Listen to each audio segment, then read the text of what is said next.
తెలంగాణలో తొలిసారి మావోయిస్టులు అయితే లొంగిపోయారు. 35 మంది మావోయిస్టులు లొంగిపోయారు. అందులో హిడ్మాకి చెందినటువంటి శిష్యులు కూడా ఉన్నట్లుగా తెలుస్తుంది. అందులో PLGA-1 కమాండర్ ఎర్రోల్ రవి, అలాగే ఆదిలాబాద్ కు చెందినటువంటి నస్పూర్ దళ కమాండర్లు కూడా అందులో ఉన్నట్లుగా తెలుస్తుంది. ఇప్పుడు దీని గురించి DGP శివధర్ రెడ్డి త్వరలో ప్రెస్ మీట్ పెట్టి విషయాలన్నీ వెల్లడించే అవకాశాలు అయితే ఉన్నాయి. ప్రస్తుతానికైతే తెలంగాణలో అతిపెద్ద లొంగుబాటు ఇదే. ఇప్పటి వరకు అయితే మహారాష్ట్ర, ఛత్తీస్గఢ్ రాష్ట్రాల్లో చాలా భారీగా లొంగిపోయారు. కానీ మొదటిసారి ఇప్పుడు తెలంగాణలో కూడా లొంగిపోతున్నారు. హిడ్మా చనిపోయిన తర్వాత మావోయిస్టుల్లో చాలా రకాలైనటువంటి మార్పులు వచ్చాయి. ముఖ్యంగా కేంద్రం చేపట్టినటువంటి ఆపరేషన్ కగార్లో ఎటువంటి మార్పు చేయలేదు కేంద్రం హిడ్మా చనిపోయిన తర్వాత కూడా. ఎందుకంటే తను అనుకున్నది ఏదైతే ఉందో 2026 మార్చి 31 నాటికి పూర్తిగా అసలు మావోయిస్టులే లేనటువంటి దేశంగా చేయాలనుకుందో దాని గురించి ఇంకా తీవ్రమైన దాడులు అయితే చేయడానికి ప్లాన్ చేస్తుంది. ఇంకా ఒక్కరు కూడా ఉండకూడదు, మరో 3 నెలల్లో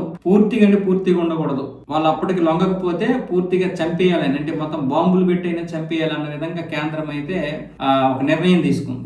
ఏదైనా ఒక పని చేస్తే దాన్ని పూర్తిగా చేయాలన్న విధంగా. అయితే ఇప్పుడు హిడ్మా శిష్యులు చాలా మంది ఇప్పుడు లొంగిపోతుండడం వల్ల కూడా దీనికి ప్రాధాన్యత చేకూరింది.